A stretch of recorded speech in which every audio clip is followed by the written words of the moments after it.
Hello दोस्तों, कैसे हो आप लोग। Welcome back to the channel live life easy. Teachers day से एक दिन पहले 4 तारीख का है ये व्लॉग, क्योंकि आज इस बार टीचर्स डे छुट्टी का पड़ गया तो स्कूल तो था नहीं। वैसे भी ट्रेनिंग चल रही है और ट्रेनिंग में मेरे बच्चे वैसे भी नहीं मुझे मिलते लेकिन ये था कि वादा करके आई थी उनसे कि 4 को शायद मैं मिलने आ जाऊँगी, कोशिश करूँगी। लेकिन अभी बच्चे मेरठ में बारिश की वजह से स्कूल बंद हो गए। एक एक दिन करके ही हुए, 2 को नहीं खुला, फिर 3 को नहीं खुला, फिर 4 को नहीं खुला। टीचर्स की छुट्टी नहीं थी तो हम लोग जा रहे थे। हम ट्रेनिंग में थे और जो स्कूल में है वो स्कूल में थे। अभी ये टाइम सुबह का है। मैं बीट रूट का आटा बना रही थी। जो मैंने बीट रूट आपको दिखाया था ना कि पीस के रख लिया था, तो वो 2 बार हो जाता है। आधा पहले बन गया था, आधा अब बन रहा है। और इसके रोटी या पराठे दोनों चीज़ें बन सकती हैं। तो मैंने यहाँ खाने के लिए तो बनाए थे पराठे सबके एक एक, और टिफ़िन में ले जाने के लिए इसी आटे की 2 रोटी सेकी थी। तो ये हो गया था जी हमारा नाश्ता। लंच में बने हैं राजमा चावल। तो राजमा बन चुका है, चावल भिगो के रख दिए हैं, तभी पक जाएंगे। एंड नाश्ता करने के बाद फिर मैं यहाँ पर मतलब कुकिंग का काम निपटाने के बाद फिर मैं चली गई थी नहाने। खाना पैक किया मेरे हस्बैंड ने, उसके बाद फिर मैं आके नाश्ता करती हूँ। तो राजमा है, रोटी बनाई है, पपीता है और खीरा है। ये सब 3 डिब्बे वाले इसमें टिफ़िन में चला जाएगा, क्योंकि अभी ट्रेनिंग में सब लोग साथ मिल रहे हैं तो दोपहर का लंच साथ में मिल के खाने में बहुत अच्छा लग रहा है। और आज टीचर्स डे ना सही, लेकिन एक दिन पहले का था, तो अगर मैं स्कूल जाती तो मैं पहनती, मुझे पहले से प्लान था। तो मैंने फिर साड़ी बांधी और फिर मैं चली गई ट्रेनिंग में। जो हम इंग्लिश के छोटे या बड़े कोई भी वाक्य पढ़ेंगे उसमें हमारे आ ही जाएंगे। ऐसे आप एक एक शब्द बताते जाएं। आप बता दो। अगर आपके पास किसी ऐसी समस्या का समाधान हो ना जो यूजुअली बहुत सारे लोगों को आती है, तो उसको शेयर कर देना चाहिए। यही सब ट्रेनिंग में चल रहा था और कई सारे एक्स्ट्रा काम इस ट्रेनिंग में मेरी ऊपर आ गए ना करते भी, जिनमें से एक था पीपीटी। तो मैंने रात को पूरा एडिटिंग का टाइम निकाल के इसमें सिर मारा, क्योंकि मेरे लिए नई ऐप थी एंड मुझे कुछ जानकारी नहीं थी। खैर बन गई। ये एक नया टास्क आया, लेकिन कंप्लीट करने के बाद अच्छा लगता है ना, जब आपको लग रहा हो कि आप नहीं कर पाओगे पर फिर कर लेते हो।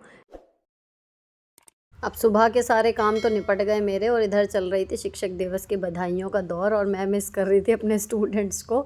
लेकिन मेरे बच्चे भी टीचर्स डे पे, जब से ये स्कूल जाना शुरू हुए हैं, थोड़े समझदार से हुए हैं, कार्ड वगैरह मुझे बना के देते हैं हर साल। तो आराध्या ने बनाया, गूगल बता रहा है best teacher of 2025 Sunita Verma, और ये आरोही ने बनाया है। उसके कार्ड में love you love you love you उसका प्यार भरा हुआ है। तो ये मुझे हमेशा देती हैं और मैं रख लेती हूँ संभाल के इन्हें। अब इसके बाद में इनका कार्ड तो देख लिया, लेकिन जो मैं बताई थी ना ट्रेनिंग में मुझे एक्स्ट्रा काम मिल रहा है, वो मेरे दिमाग में चल रहा है अभी। अब इनके जो ट्यूशन है, आज वहाँ पर भी सेलिब्रेशन है ट्यूशन में। तो आरोही ने कहा कि मेरे को रोज़ से कुछ आज मम्मी अलग हेयर स्टाइल बना दोगी क्या। Aaradhya was okay with ponytail. तो बहुत दिन से फरमाइश भी आ रही थी। वो जो 3 पिन वाला वो था ना क्लिप सा मंगाया था, कि उसमें 3 क्लचर छोटे छोटे जुड़े हुए थे। आई थॉट कि उससे बना देती हूँ। वो वेकेशन में एक बार लगाया था, तब से रखा हुआ है, क्योंकि यूज़ करने के लिए ना ध्यान नहीं आता कि हाँ आज चलो ये लगाते हैं। तो आज जैसे इसने कहा कि कुछ अलग सा बना दो। इसमें क्या है, एक बड़े क्लिप पे 3 छोटे छोटे क्लिप जुड़े हुए हैं, प्लास्टिक में ही है। 4 का पैक था, ये सस्ता सही था। लेकिन जैसे अगर आपको वो नहीं बनानी आती ना, वाटरफॉल ब्रेड जिसको कहते हैं, जिसमें कई सारी लाइन लाइन लाइन लाइन सी बालों की बन जाती हैं, ये उसको ईजिली बना देता है। और थोड़ा सा इसमें फ्लावर वगैरह लग रहा है ना, तो लगेगा कि कुछ हाँ हेयर में एसेसरी लगाई हुई है। तो इसको लगाने का तरीका, जो मेन बात थी इसमें ना, आधे बाल आप उठा लो, उसके बाद इसको बड़े वाले क्लिप को आपको लगाना है बालों के नीचे। ठीक है, जिन्होंने कमेंट किया था वो ध्यान से देख ले, बाकी लोग जिनको इंटरेस्ट है वो देख सकते हैं, वरना 2 गुनी स्पीड पे भी देख सकते हैं। उसके बाद आपको बालों की जो छोटे छोटे पोर्शन लेके उसको ट्विस्ट करना है, और ये छोटी छोटी जो क्लिप्स इसमें जुड़ी हुई है ना, इनको खोल दो तो ये उस छोटे से पोर्शन को बालों के अपने आप में होल्ड कर लेगी। एंड आपका वहाँ से जहाँ से भी आपने पोर्शन करा है ना, वहाँ से लेके नीचे तक वो अलग अलग दिखाई देंगी। वो वाटरफॉल ब्रेड इसी तरीके से दिखती है ना, कि अलग अलग लटें ऐसी दिखाई देती हैं। तो ये 3 तरीके से ऐसे बना देगा, और आपका जो फ्रंट का हिस्सा है ना, वो ऐसा लगेगा कि हाँ कुछ हेयर स्टाइल बना रखा है। तो सिंपल एक एक पोर्शन लेते जाओ, उसको बढ़िया से ट्विस्ट करो और एक क्लिप में अटका दो, बस। तो ये बेस्ट तरीका तो इसका ये है कि इसी तरीके से इसको खोल के हमें छोड़ना होता है ना। लेकिन अब इसको आरोही को जो खोल के जाने थे नहीं, तो मैंने पहले ऐसे ही दिखाए इसको कि कैसे लग रहे हैं। अब लंबे भी हो गए हैं बाल और जाना भी स्कूटी पे था, तो इसने फिर कहा कि पोनी बना दो, तो मैंने बीच में पोनी ना करके साइड पोनी इसकी बना दी एक। और फिर ये चली गई ट्यूशन, वहाँ पर इनका सेलिब्रेशन हुआ। और मैं अपनी और अपने स्टूडेंट्स की पुरानी क्लिप्स वगैरह देख रही थी, तो मुझे अच्छी लगी ये वाली, मैं आपके साथ भी शेयर कर दी। ये मोजे का सांप बनाया था मैंने, तो बढ़िया लग रहा है ये सब चीज़ें देख के। खैर थोड़ी देर बच्चों को याद करके कर आके अपनी वीडियो वगैरह देख दाख के उसके बाद फिर मैं जुट गई काम में। अब काम क्या है जो मैं कह रही हूँ, एक्स्ट्रा काम है, एक लोकगीत गाना है और एक तरीके से कंपटीशन है, मतलब कला वो है, तो कोई भी कुछ दिखा सकता है, तो मुझे उसमें गाने के लिए भेजा जा रहा है। तो बहुत सारे लोकगीत देखने के बाद कि क्या मैं गा सकती हूँ एक्चुअली, उसके बाद फिर मैं ढूंढती रही। अब यूट्यूब ही मिलता है सबसे पहले, और क्या आप क्या ही देखेंगे। उसके बाद ढूंढते ढूंढते फिर मेरे को फाइनली आधे पौने घंटे सर मारने के बाद फिर एक वो हुआ कि जो मैथिली है लड़की, वो गाना गाती है, ये जो आ रही हैं स्क्रीन पे, उनका है कि हाँ वो इस तरीके के भजन गाती हैं कि अच्छे भी लगते हैं, डिसेंट भी हैं। बीइंग अ टीचर मैं गा भी पाऊँगी। और फिर उसको कर लिया मैंने एक भजन सेलेक्ट, जो राम जी का भजन भी हो गया और लोकगीत में भी आ गया। तो पहले तो यही करा कि देखते हैं सेलेक्ट हो भी जाएगा ये वाला गाना, एप्लीकेबल है भी या नहीं क्राइटेरिया के अनुसार। फिर जब वो फाइनल हो गया, अभी रिसर्च का जो कहना टाइम है ना, उसमें लग गया अच्छा खासा टाइम, 1-1.5-2 घंटे। इवन मतलब वीडियो इंस्टाग्राम सब डिस्टर्ब चल रहा है इस वजह से। देन मैंने वो सारे लिरिक्स जो थे वो 2-3 बार वो गाना सुना, उसके बाद जो लिरिक्स थे ना वो डायरी में लिख लिए। अभी सुर समझ में आ गए हैं कि क्या लगना है क्या नहीं लगना है, 2-3 बार सुन के फिर वो बजा रही थी हारमोनियम, और मुझे ढोलक या कुछ और, या फिर मैं बिना किसी वाद्य यंत्र के गाऊँ ये देखना पड़ेगा।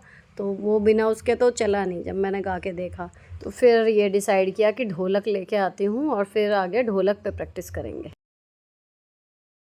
अब ढोलक तो ले आई हूँ, दिमाग में ये भी चल रहा है कि अगर ढोलक पे चल भी गया तो मैं वहाँ ढोलक लेके जाऊँगी, कैसे करूँगी। खैर वो सब एक किनारे छोड़ के पहले मैंने सोचा कि पहले कर तो लें, गाया तो जा रहा है, पहले ये तो फाइनल कर लें, उसके बाद फिर आगे की आगे सोचेंगे।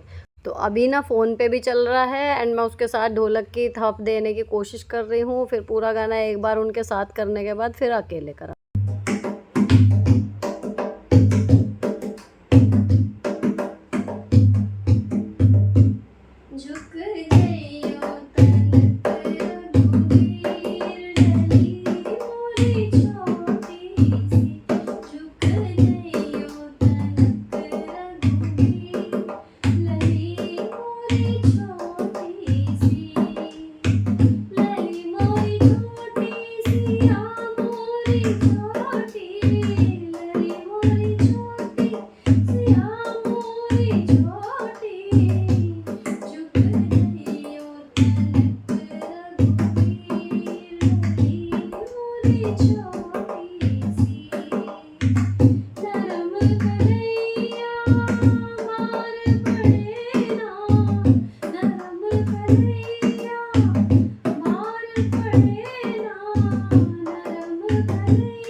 हाँ जी, अपने लिए या अपने घर की शादियों में ढोलक पे गाना एक अलग चीज़ होती है, और फिर वहाँ पर अकेले कहीं पर गाना एंड देन आपको कोई जज कर रहा है, ये मेरे जीवन में पहली बार हो रहा है, तो आई एम लिटिल नर्वस, और देखते हैं क्या होता है। बस तैयारी इतनी है, देखो जीतना नहीं जीतना वो बहुत सारे फैक्टर डिपेंड करते हैं, आपकी मेहनत। मैं कहती हूँ जो कहता है ना मुझे फ़र्क नहीं पड़ता जीत हार से, वो झूठ बोलता है। देखो हम मेहनत इसीलिए करते हैं, अगर कहीं पर भी जा रहे हैं, किसी भी टास्क में कंपटीशन है अगर, तो हर आदमी यही सोच के मेहनत करता है कि भाई मुझे जीतना है।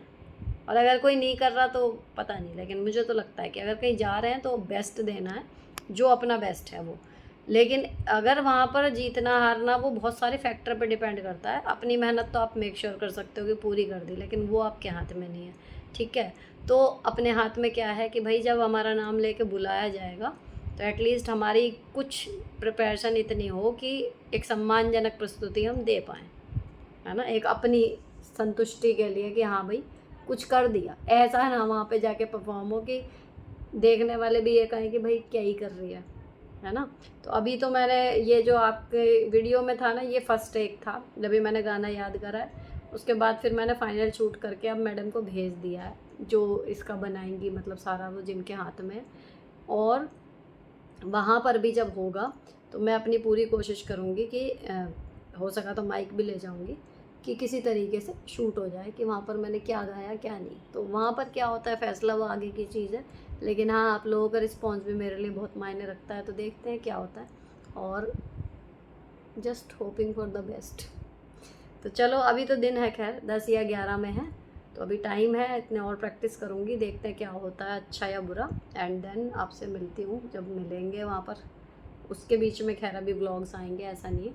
और हाँ बहनों मेरे लिए थोड़ी सी प्रार्थना कर लेना, मतलब मैं जीत के आऊँ, ऐसी प्रार्थना करना। तो चलो अभी ये वाला व्लॉग यहीं पर ख़त्म करते हैं, मिलते हैं आपसे नेक्स्ट व्लॉग में। फ़िलहाल ये पसंद आया हो तो चैनल को सब्सक्राइब कर देना। मिलती हूँ अगले वीडियो में, till then bye bye, stay beautiful always.